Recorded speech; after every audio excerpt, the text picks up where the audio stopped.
They might be extremely small, but the problems they can cause are anything but. Ticks can often go unseen in the environment as well as when they hitch a ride on your body. Oh yeah, and they're hard to spot, aren't they? But the real issues start when a tick causes a health problem, like when they transmit Lyme disease. And that, as our next guest explained, is only a small piece of the pie. And with us to share more about these tick-borne diseases are Marilyn Williams. She is the Executive Director of the Lyme Disease Association of Delmarva. She is joined by Pamela Andrews. She is the President and founder. Ladies, welcome to Historic Studio D. Good to be here. Yeah, your organization is getting ready to celebrate your 20th anniversary. You guys have come a long way, haven't you? Well, we certainly have.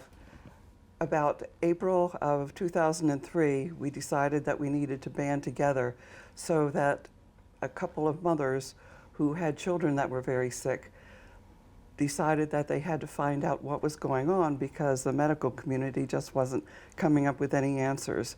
So by a long ways away, going through a lot of processes of having them being treated by various specialists, we decided that there needed to be a better way so that other families in Delmarva wouldn't have to go through what we went through. Oh yeah, yeah. And it seems like everyone has heard of Lyme disease, but what exactly is it? Well, we kind of take the term Lyme disease and turn it into tick-borne diseases because the ticks are carrying just a plethora of bacteria, viruses, parasites.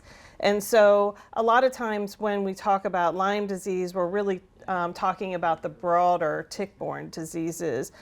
Here on Delmarva, we've had several tick studies that have shown many different pathogens. The most common that we see in the patient population is Lyme disease, Bartonella, Babesia, Mycoplasma, ehrlichiosis, Rocky Mountain spotted fever, and the list can go on, with tick-borne viruses really kind of coming around a little bit more.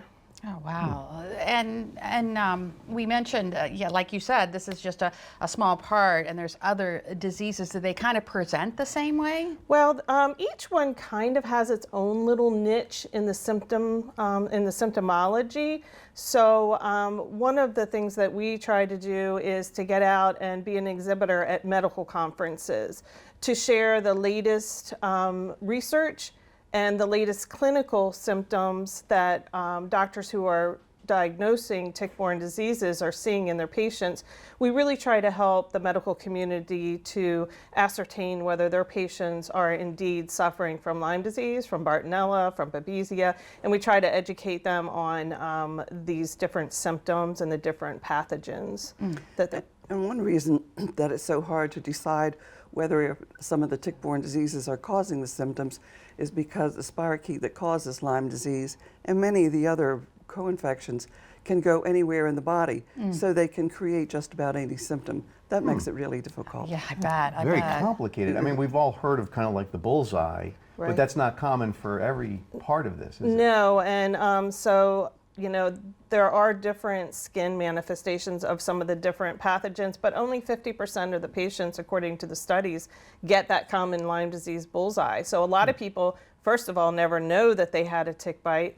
And second, if they don't get that bullseye, they just think, oh, it wasn't a problem, but then they start developing some health issues that should be a big red flag. All right, so you have an event coming up. You have a fishing tournament. We do. Tell us about it. We have been doing the Kids Catch-All Fishing Tournament now. This is the 8th annual Kids Fishing Tournament down at Indian River Marina. It is a fundraiser for the Lyme Disease Association of Delmarva, and it's such a blast. It is a premier family event where the kids fish during the day, they bring their catch in during the afternoon, and then we have an all-you-can-eat dinner each night, and there's door prizes for the kids, and then there's custom-made trophies on Sunday night that are awarded to the heaviest and the large fish in each category. So it's a really great time.